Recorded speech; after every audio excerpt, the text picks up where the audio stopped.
Good morning. I am grumpy. Watch yourself, fucking dickbag. Oh my gosh. So this is a true story. There's a cop right in front of me in this parking lot as I'm recording this video, and he just backed up and almost backed up into another person driving through the parking lot. That was what that reaction in real time was. In the title of this video, Cops are dicks. I was trying to tell you about why I'm grumpy. The two things that will make me really grumpy really fast, being tired. So early mornings, I'm not a morning person. Nope. But then also being cold. Fucking, I hate it. I'm a big old baby. It's my autism. I blame my autism. And so this morning at 5 a.m., I got a really loud series of knocks on my van door, and I was like, what the fuck? And that's always something you go to sleep at night when you live in a van, when you're homeless, right? You go to sleep at night just kind of anticipating knocks. And it sucks because in my previous videos, how I've talked about how I'm tired, it's because you don't, your nervous system doesn't settle. It doesn't get to the place it should because you're always on alert. And it happened. 5 a.m., I got the knocks, and it's been particularly cold up here in the Pacific Northwest lately. It was in the upper 20s last night, which, yeah, isn't super cold if you're from Montana or whatever.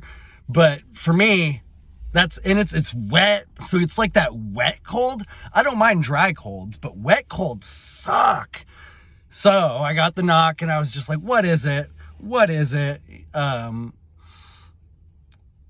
And I get out of my sleeping bag and unlock my door and open my door, which you shouldn't do. You shouldn't open your door. You should roll your window down, because, I guess I knew it was a cop because I could see the lights from outside of my shade. I'm like, shit, okay, it's a cop. But if you don't know it's a cop, even if you do, maybe you shouldn't open your door, because then that just opens you up to, attacks or to them looking inside your vehicle, etc. It's not a smart thing to do, but it's what I did at 5 o'clock in the morning. And this cop could have handled the situation better, which is why he's a dick, but all cops are dicks, and we'll get to that. This cop is like, hey, you're not supposed to be parking here. This place is closed. I don't know why they let you park here. And I'm in my underwear and a t-shirt. It's cold. And this cop is giving me attitude. He's like, did you not see the sign and whatnot? I don't know why you're here. And he was just coming at me being condescending. And I was like, yeah, I'm sleepy and whatnot. And it's I didn't know it was closed. And then I said, oh, well, actually, yeah, the sign said it closed on the 10th, which is today. So I thought at 8 a.m. this morning or whatever. But when I pulled in, it was the 9th. And so the little electronic board, it did say it was closed starting on the 10th. So you would think at 8 a.m. You would also think if they didn't want people to utilize the rest stop. I was at a rest stop. I don't know if I said that or not. Washington State, most states I think have rest areas, right? Where you can pull off and park. And I want to get back to the rest area. Cop, I'm going to pause. Okay, back on track. You would think if they wanted to close it the night before, they would have put cones up. I did not have to drive around any cones. It looked open. There were other vehicles there when I got there. So I didn't think there was any issue with that. And so the cop was being a dick. So I got a little lippy with him. At the end, he was like, well, you got to get out of here. And I was like, okay, whatever. And he was like, okay, have a good day. And I said back to him, not to you, as in I don't want him to have a good day, which is not the best thing, because I should always be projecting love and light and whatnot. But at the same time, authoritarians need stood up to. And this actually goes into something that I want to talk about. I'm going to talk about on Steven's channel, DījKS. We're going to do a chat soon. Is that you need little acts of disobedience to the state, you need to constantly be engaging in those things, in civil disobedience, because it builds the habit. So when a big opportunity comes, you don't have to go searching for that courage. You've already got the reservoir of courage thanks to your practice. And so I gave him some lip, and he said, "What did you say?" And he started walking back towards me. And I said, "I was just expressing my First Amendment right." And so there's a whole community of YouTubers. In like one of my last videos, I said I didn't set out to be a YouTuber. It's not like what I want to do. But there's a whole, I love YouTube though. Like, I hate the company, but I love the information, because I lurk in all these communities. One of the communities being the amendment auditor community. It's like your First Amendment, your Fourth Amendment, your Second Amendment, freedom of speech, freedom to bear arms, the freedom of privacy, so unlawful searches and inspections, giving up your identity. You don't have to identify yourself, give your ID in most states, unless you are suspected of committing a crime, if they have reasonable articulable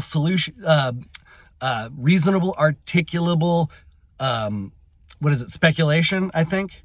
Suspicion. There we go. I've learned a lot from all the different genres on YouTube, which is why I love it. It's a tool to learn, but it's also a tool for addiction. I'm addicted, whatever. So anyways, I said, I'm just expressing my First Amendment right. And he was like, "Oh yeah, man, what? I could express my First Amendment right and have you towed." And I'm like, what? That has nothing to do with the First Amendment right. But he was like, "If you want to keep talking back, I can't have you towed. You're not supposed to be here." And at that point, I was like, "Whatever, man, get out of here." I did not say, which I wish I would have, I did not say "you're dismissed." That really pisses them off, because if you're not doing anything wrong and they're jamming you up and they're infringing on your rights, or they're approaching the infringement of your rights, just tell them to move along. You're dismissed. Oh man, the tyrants hate that. The bootlickers hate that. Unfortunately,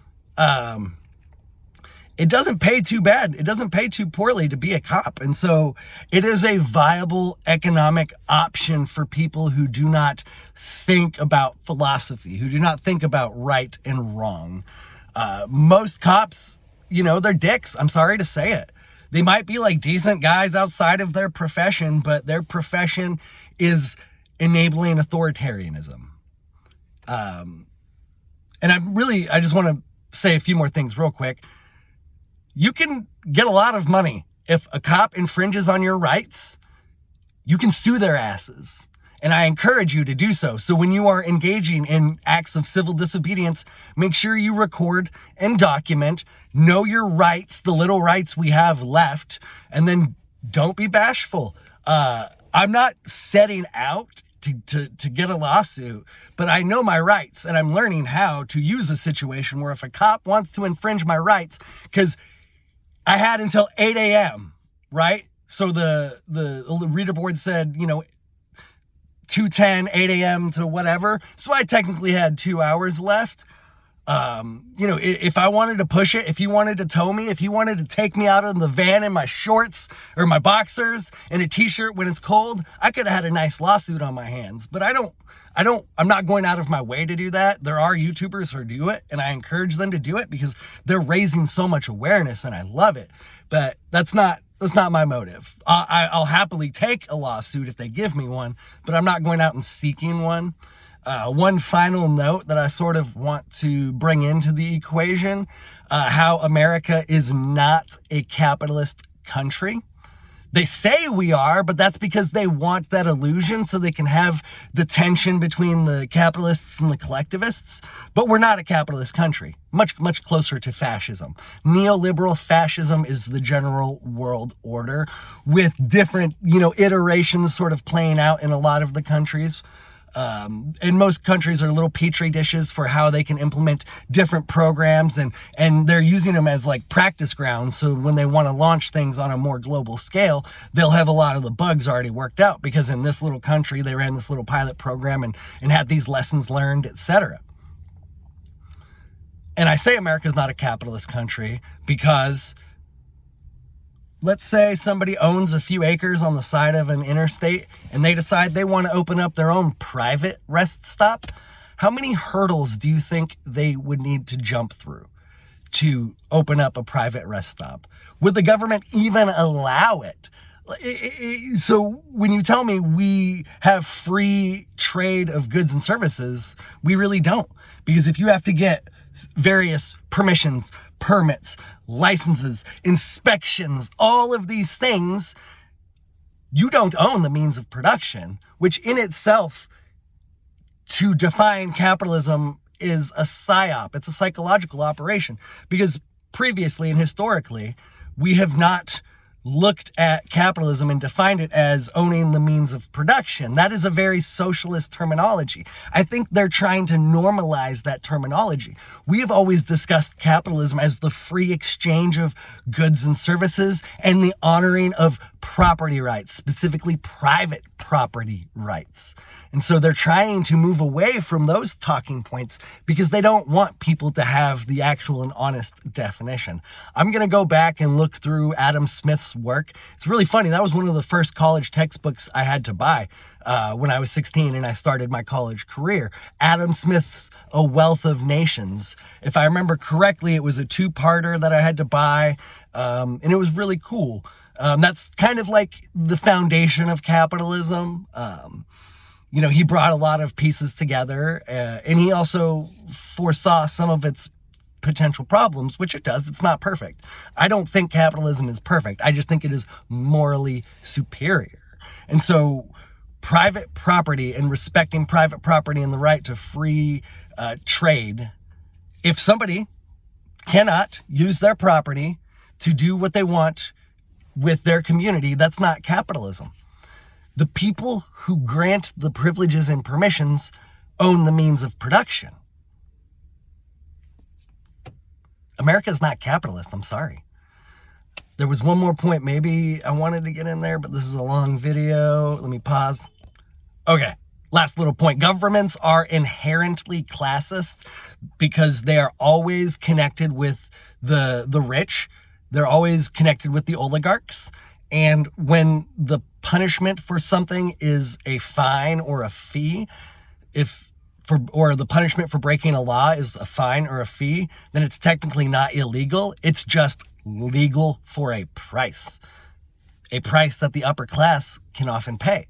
So the government and their friends are often not subject to the same laws, rules, and regulations that we in the working class are. Governments are inherently classist. Governments are inherently oppressive. Free market capitalism, anarcho-capitalism, the stateless society is the future we must be fighting for. It is the most philosophically sound future. It is the most morally grounded future. That is when we will evolve as a species and advance from a type 0 to a type 1 civilization. When we understand sovereignty and we have global sovereignty.